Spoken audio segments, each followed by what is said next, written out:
Yeah, that burning issue, very important, because I think it helped her get away with the higher charges. She only was convicted of the 5th-degree felony. Still with me, attorneys David Bruno and Tammy Allison. And David, I'll start with you. You know, as I looked into this issue and this idea of expunging the record or sealing the record, it was real interesting. What an effect this type of thing can have on someone's life, first of all. And second of all, the overall effect it has on us as a society in terms of the cost of people not being able to get jobs, finding themselves in situations they can't find proper housing because they have these felony convictions. Where do you come down on this issue? This is a young girl, found herself in a difficult position. Ultimately, a jury only convicted her of the 5th-degree felony of abusing a corpse. Now she wants that gone. She may even want to become an attorney, which will help her do that as well. Your thoughts on this? Yeah, well, first off, this is it's called expungement in most states. It's not here. It's called sealing of the record, and it's available to most individuals that qualify. And because she was acquitted of the higher charges, she was only convicted of a 5th-degree felony, where, pursuant to that state's law, it does allow for this sealing. But my read of it, and I think I'm accurate on this, that the F5 felony requires 3 years of a time passing after the probation is ended. So that's some procedural requirements that is common everywhere. Generally speaking, I'm for expungements because the collateral consequences of a conviction for individuals are drastic. They need to disclose these arrests and these convictions on job applications. And to your point, there's other government benefits that they're not able to get. So I think there's room for this in every single state. I am behind it. I support it. It just has to meet the procedural requirements in that state statute. Yeah. Now, Tammy, you're a federal clemency attorney, so you know a little bit about clemency. Now, this isn't clemency, but it's in that genre to a certain degree. Your thoughts on this issue? I just found it fascinating.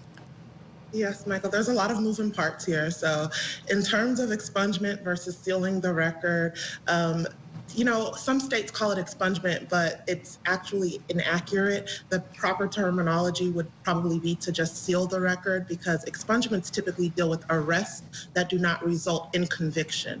And convictions typically, you know, as David stated, there's a time requirement to show that there's a low risk of recidivism and other qualifying factors for an individual to petition the court to have their records sealed if there is a conviction that's eligible for sealing in specific states. At the federal level, that doesn't exist.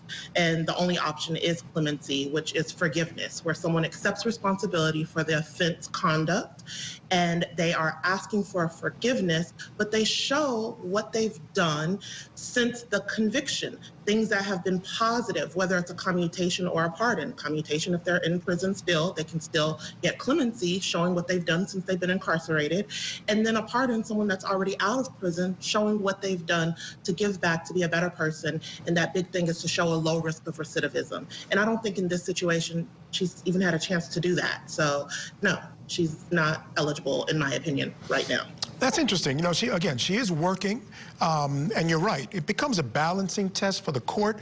They basically have to balance the individual's interests in having the record expunged or sealed versus the legitimate needs of the state in maintaining such records. Again, people, for certain crimes, like in Ohio, sex crimes, particular violent crimes, 1st and 2nd degree felonies, they consider the right of the public to know that about a person higher than the person's interest. So you can't even ask for expungement in those situations. Here, you have to go into court, you have to show them that you're remorseful, show them, as you said, Tammy, that you've been doing things. I want to take a look back at right after the conviction. She speaks to the court. This is Skylar Richardson, and she's already beginning this remorseful approach to this case. So let's take a listen.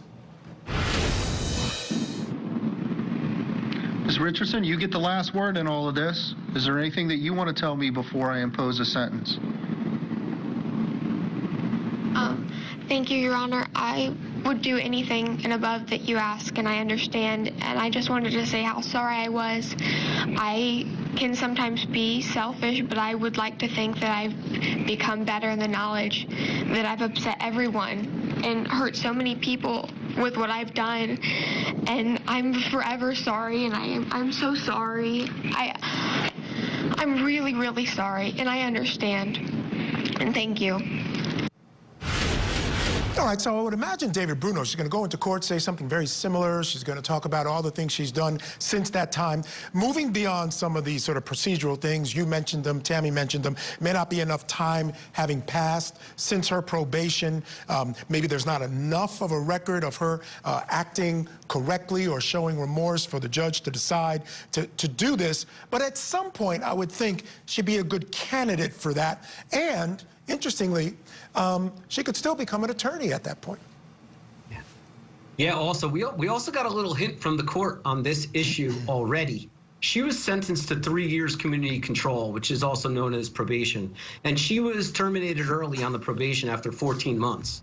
And at that particular proceeding, the court is quoted on saying, "There's no reason to invest any time or resources of my probation department into supervising you."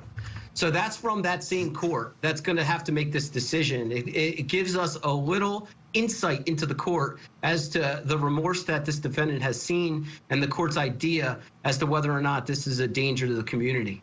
Yeah, you're exactly right. It's showing that during that 14 months, she has probably been an exemplary, I don't want to call it inmate, but ward of the state in some way as they followed her through probation. She probably was doing everything right. And they said, look, we don't want to waste any more time or money trying to follow you. We think you got it and you're headed in the right direction. And again, at the end of the day, we all wish her the best and hope that things work out well for her. We'll continue to follow this one. But folks, for you, the entire